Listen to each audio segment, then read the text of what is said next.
আদম ও হাওয়া, প্রথম পুরুষ মানুষ এবং জীবন্ত সবার মা।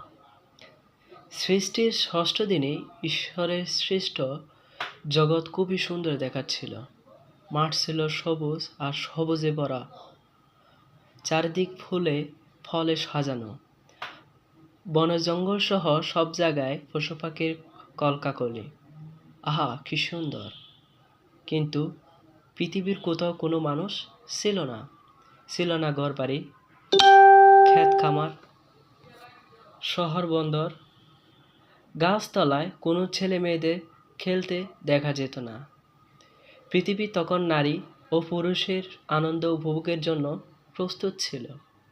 ঈশ্বর বললেন, চলো আমরা আমাদের মতো করে মানুষ তৈরি করি।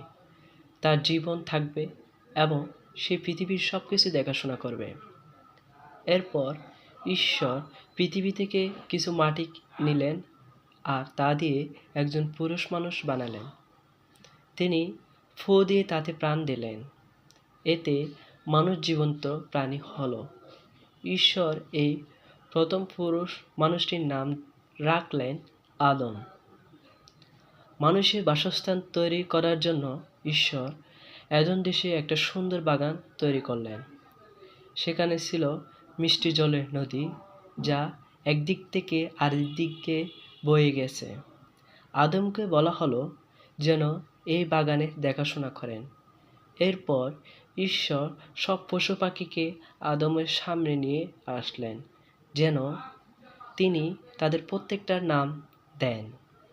আদম দেখলেন প্রত্যেকটা পশু পাখি থেকে দুটি করে উপস্থিত হয়েছিল, কিন্তু তিনি লক্ষ্য করলেন যে এই নিখুঁত সুন্দর বাগানে তার জন্য উপযুক্ত সঙ্গী ছিল না। ঈশ্বর তখন বললেন, পুরুষ মানুষের জন্য একা থাকা ভালো নয়। আমি আদমের সঙ্গে থাকার জন্য এবং তার সাহায্যকারী হবার জন্য আরেকজনকে সৃষ্টি করব। ঈশ্বর আদমকে গভীর ঘুমে আচ্ছন্ন করলেন। তারপর তিনি তার পাঁজর থেকে একটা হাড় নিলেন। এই হাড় দিয়ে তিনি একটি মেয়ে সৃষ্টি করলেন। আদম তার নাম দিলেন হাওয়া। আদম এবং হাওয়া একে অপরকে ভালোবাসতেন। এদেন বাগানের মধ্যে তারা খুব সুখে শান্তিতে ছিল। সেখানেই ঈশ্বর তাদের জন্য থাকার ব্যবস্থা করেছিলেন। আমেন।